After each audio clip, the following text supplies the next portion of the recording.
Diddy has pleaded not guilty, and he absolutely denies any wrongdoing. Two former federal prosecutors join me now: Neama Rahmani, president of West Coast Trial Lawyers, and Mimi Rocha, former district attorney for Westchester County in New York. Mimi, I'll start with you. Thank you to both of you for being here. But what do you make of the decision to bring Cassie Ventura to the witness stand at the beginning of what they say is going to be an 8 to 10 week trial? Would you have her go relatively early in this trial?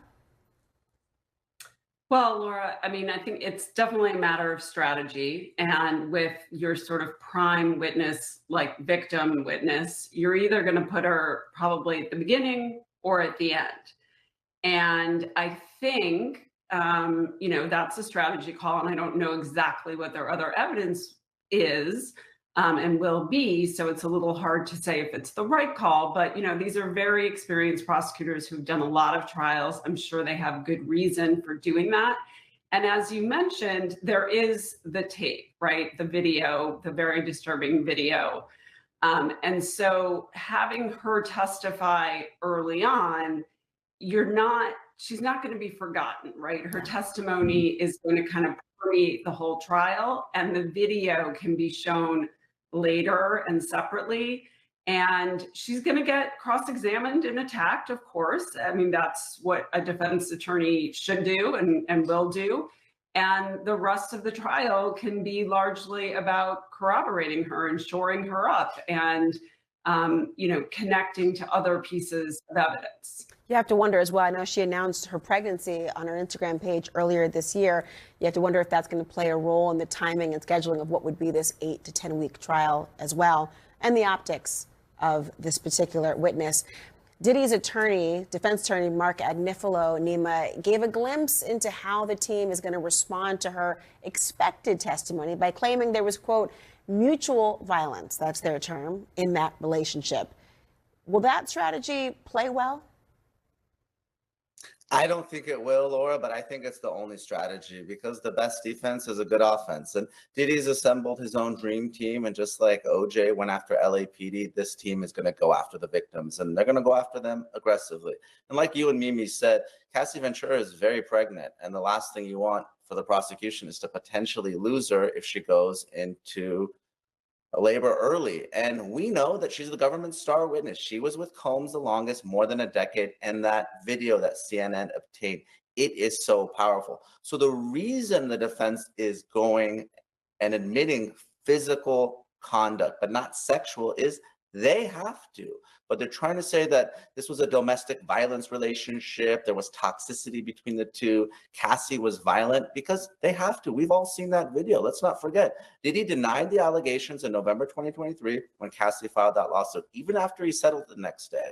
When his homes were raided in May of last year in Los Angeles and Miami, Diddy continued to deny it in March of last year. Only in May of last year, when CNN got a copy of that video, Laura, did Diddy admit on social media that he had done something wrong. The defense has to admit the physical part of the case, but they're going to deny the sexual because, of course, domestic violence and assault, they're not charges in the case. Right. They can be RICO predicate acts, which charges sex trafficking, prostitution, and racketeering. And maybe on that point, and I think it's important people understand what he is being charged with and what he is not being charged with. And as Neama mentioned, the RICO Predicate Act, fancy way of essentially saying that they're going to use that evidence, it seems, to suggest that there was fraud or intimidation or abuse to coerce someone to engage in sexual trafficking, prostitution, or anything that was non-consensual.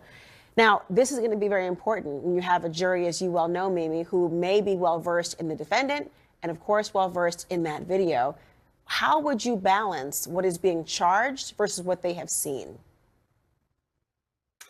Well, I mean, certainly during jury selection, some of that I think has been dealt with and weeded out, and instructions given by the judge. And there probably will be further instructions when the video is shown. It's not only that they have to show the non-consensual coercive part in addition to what the jurors are going to see on the video and the sort of violence part of it. They're also going to have to link it to, I mean, this is a racketeering case, so they have to link it to essentially an enterprise. And there are other technical elements of this charge that are important. And again, these prosecutors are very this is all mapped out by them. That doesn't mean that this is an easy trial by any means. And there's very skilled defense counsel, but they know the elements that they need to prove. And I really think they're going to keep their eye on that ball and not get sort of caught up in the soap opera part of this, which there is a real soap opera part of this. And that is a danger with high profile defendants like this. That the jury almost holds them to a higher standard because of their publicity, and you want to be very careful of that. A very important point. And of course, we don't have the final jury even yet. Neama, prosecutors are claiming that the celebrity defense attorney Mark Garagos is consulting with the defense team. He apparently has been admonished for calling the prosecutors a, quote, six-pack of white women, and that was on a podcast, and said he'll be listening to it going forward. What is the role of Garagos in this courtroom, and why do you think he's being identified by this judge now? That's the question, Laura. And Mimi used to practice in the Southern District of New York.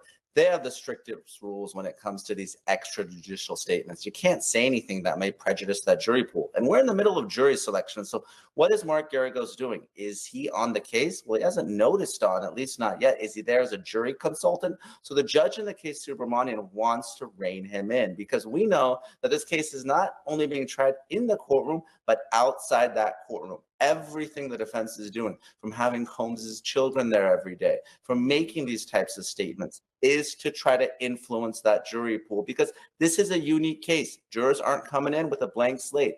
Everyone in the country and the world knows who Diddy is. Everyone has seen that video. So they're trying to send a message to those jurors, both the potential ones and the 12 plus 6 alternates that are ultimately going to be on that panel. Neama, Mimi, thank you both so much. A quick programming note, starting Monday, we're going to